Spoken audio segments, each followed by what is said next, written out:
Hello everyone. Today we will have some basic introduction about cluster analysis. So, what is cluster analysis? As the name suggests, it deals with clusters or groups of observations. In current machine learning terminology, there are two types of classification methods, namely supervised and unsupervised. So they are called as either supervised learning methods and unsupervised learning methods. So what is the difference between these two? If I am talking about classification, then in supervised classification, you have some observations with you. So O1, O2, let's say On. You have observations means you have say data recorded on p variables x1, x2, xp for each of these observations. And in addition to that, you also have a class variable recorded. Okay, and your job in supervised classification is to find out a rule by which these classes could be explained. Okay, so the class is already known to you, class is given to you, but your job is to locate or find out or discover a rule by which you could explain most of these classes, so that whenever a new observation comes without the class information, you can predict the class by making use of the rules that you derived on the basis of these data. Okay, so this is the concept of supervised classification. Whereas in unsupervised classification, you have the observations, means you have readings on some p variables on these observations, but you don't have any class information. Your job is to locate the classes on your own. So your job is to see if at all there are any inherent groups present in the data. Okay, suppose if you have a bivariate data set, then a very easy thing would be to plot the data and then see are there any groups. So for example, if the data is of this type, then I can see yes, there are two groups, correct? So I can see two groups here, this is one group, this is another group. However, when we go to p-variate data, I cannot visualize. So I need some other way of locating if there are any groups. Okay, so that comes under unsupervised classification. So cluster analysis is basically unsupervised classification. If you remember, we discussed one application of PCA as classification, and at that time also I had mentioned that even in PCA it is unsupervised classification. Now some of you might have started thinking that when we plotted the score plot in PCA, after getting the graph, we used the information of say species of the iris flowers or the type of the banknote, whether it was fake note or genuine note, etc., to give the colors. But still that is unsupervised classification. Why? Because we did not use the classes while computing PCA. So we did not use the information on classes for discovering the rule. After getting the score plot, we could already see that there were groups. Just to confirm if those groups correspond to the classes that are mentioned, we gave the color and we saw that okay, are the two colors really in two different groups. Okay, I hope I am making myself clear. So cluster analysis comes under unsupervised, and later part of the course we are going to learn linear discriminant analysis, which would come under supervised. Okay, so right now we will be talking about unsupervised method. So we won't have any groups. Our job is to cluster, means to create the groups on the basis of information that I have. So let me give you one simple example. Suppose some fruits are kept, okay, and your job is to classify the fruits into different groups. Okay, so let me list the fruits. So the fruits listed, fruits available are say mango, then banana, grapes, watermelon, apple, etc. And I tell you that okay, go and classify these fruits. Go and divide these fruits into different groups. Maybe I can add a few more, say guava, then we can have say orange. Okay. Now, each of you can come up with your own method of grouping, right? So it depends on which variables you use. So if someone collects data on, say, shape of the fruit, okay, then maybe color of the fruit, I'm talking about the external color or the outer color, then maybe taste, whether it is sweet or sour, then maybe size means whether small, large, medium. So these are different variables, and depending on each of these I may get different types of classes. Okay, for example, if I talk about shape, then banana would be in one group and others would be in another group. Probably grapes I could put near banana, but mango and banana would never be together. Whereas if I go by outer color, mango and banana would be together because both are yellow when they are ripe, both are green when they are raw. Okay. So similarly, if I go by size, then grapes and watermelon could never be together. Whereas apple, mango, orange would be together. So when we say apples and oranges, by size, they are not actually that different. Okay. So depending on which variables you use, you are going to get different groups, and that's what the cluster analysis is about. So cluster analysis does not tell you any existing groups. So you have some variables. So depending on which variables you are using, you are going to get the groups. So whatever data you have, based on that data, you have to decide are there any inherent groups, and if there are any groups, then which observation should be a member of which group. Okay. Now there are two major types of cluster analysis. So they are known as hierarchical and non-hierarchical. So you have hierarchical and non-hierarchical. So in hierarchical cluster analysis, as the name suggests, there is a certain order or hierarchy to it. Okay. So actually there are two further divisions in hierarchical. One is known as agglomerative method and other is known as divisive method. And in non-hierarchical, we will be studying only k-means algorithm. There are others like k-medoids, etc. But in our syllabus, we'll be focusing only on k-means. So what are the features of these methods and what are the differences? So first of all, as I said, in hierarchical, there is some hierarchy. What do I mean by that? It means that you follow a certain order and you never undo whatever has been done in the earlier step. Let me try and elaborate. So suppose I am talking about agglomerative method. So agglomerative, as the name suggests, it aggregates or combines things. So in agglomerative method, you initially keep every observation in its own group. So if you have n observations, you say you have n groups. Then you club, say, two of them together, some two observations. So let's say I club O2 and ON. So O2 and ON go into one group. That group will be O2 ON, and all the other guys stay as they were. So O1, O3, O4, they still stay in separate groups. Then at the next step, you further combine any two groups. So maybe you club O4 and say ON minus 1. So it depends on different criteria. We are going to see those later when we discuss mathematical details.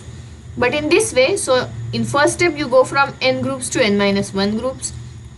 In the next step you go to n minus 2 groups because you fuse further things. Okay. And you go on continuing this procedure till you are finally left with one group. So all the observations are in one group. Okay. All O1, O2, O3, ON, everyone is in one group. So you go on combining or joining objects till everything is together. Now next obvious question that comes to your mind. If I have to put everything together, why do I need to do stepwise? Why not just simply put everything together? So actually the algorithm says go till this final point, but after going till this final point we identify some intermediate point, and whatever groups are present at that point we take those groups as clusters. How to identify that point, etc., we'll see in the mathematical details. Now what is the speciality or peculiarity of hierarchical thing? As I said, you don't undo whatever has been done already. What do I mean by that? First of all, the number of groups changes in a monotone way. So initially in agglomerative I start with n groups, then I have n minus 1, n minus 2 and till 1. So suppose you have set 10 groups at some stage, in the next step you are going to have 9 groups. You cannot have 11 or 13 groups. Okay, so the first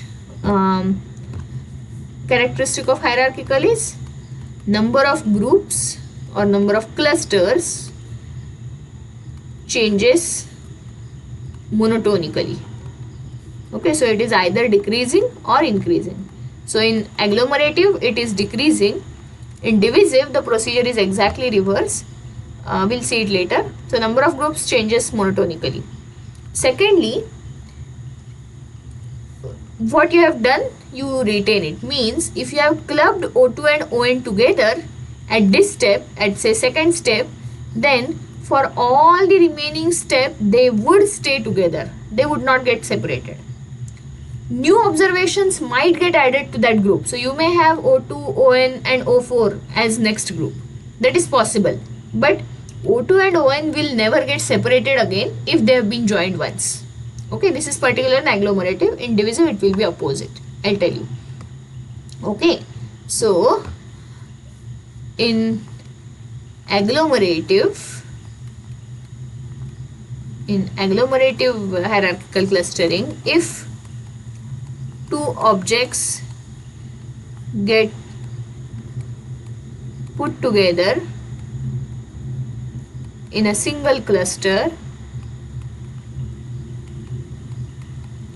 at ith step,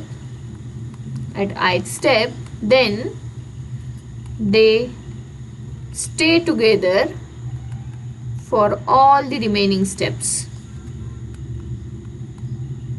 They stay together for all the remaining steps and never get separated.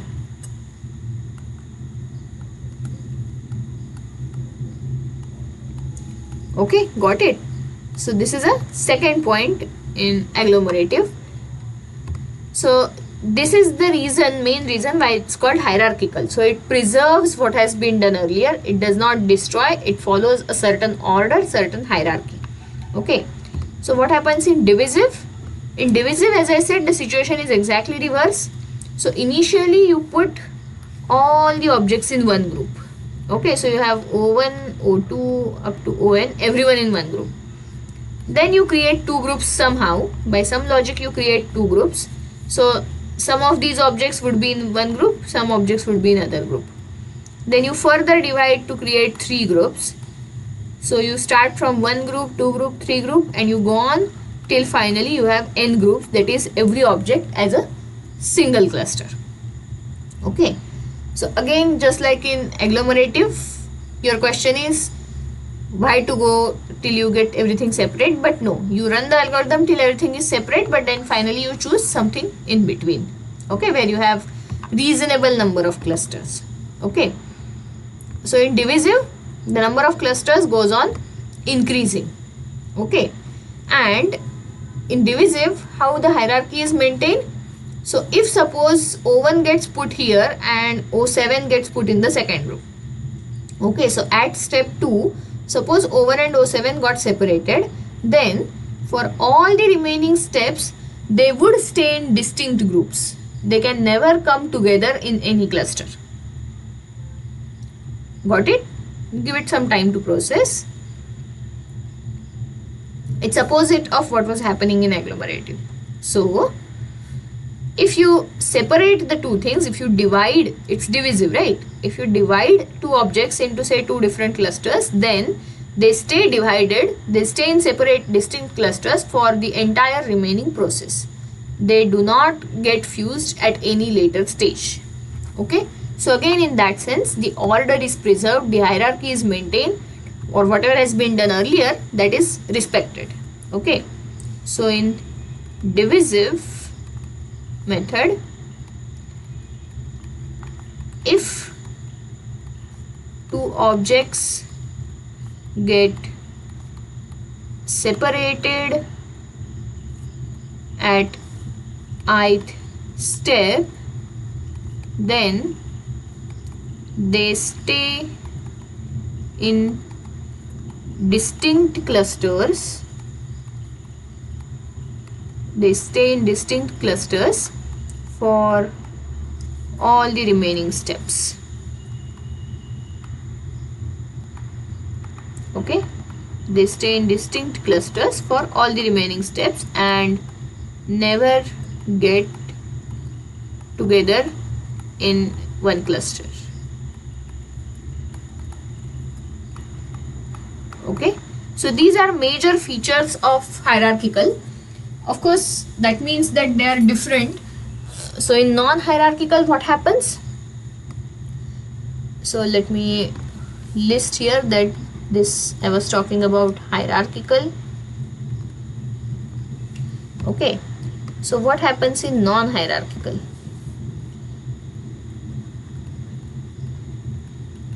So in non-hierarchical clustering, first, the number of clusters is fixed in advance. Okay, the number of clusters is fixed in advance, and at every step you have that number of clusters. Say k, so if you say k clusters, then at every step we have k clusters. Okay, at every step we have k clusters. Is it okay? So I mentioned k-means as one of the non-hierarchical methods that we are going to study. So k-means, so there are k groups.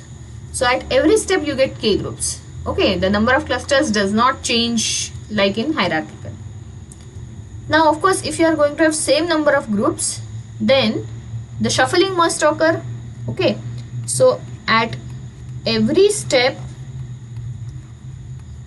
the observations get shuffled between the groups or across the groups. Okay, observations get shuffled. So if they get shuffled, it means that at some step, suppose O1 and O8 were in one group, then at next step they may get separated, they may get put in two different groups, but again at a further step they may get put together again. Okay, so because the random shuffling is occurring, I mean it's not random, there is an algorithm to it, but because shuffling is occurring and the number of groups is fixed, the observations may come together, get separated, again come together, and so on. Okay, so in that sense, what has happened in the earlier step is not preserved. Okay, it gets changed, it gets destroyed and then reconstructed. Okay, so observations may come together, get separated, and then again may come together. Got it? So this is the major difference between hierarchical and non-hierarchical methods. Okay, so in the next lecture we will try to see the mathematical things required for this. So of course you might have already started thinking what all is needed. So because we are trying to group observations together or trying to separate observations, we need some sort of quantitative measure for similarity or dissimilarity between the objects.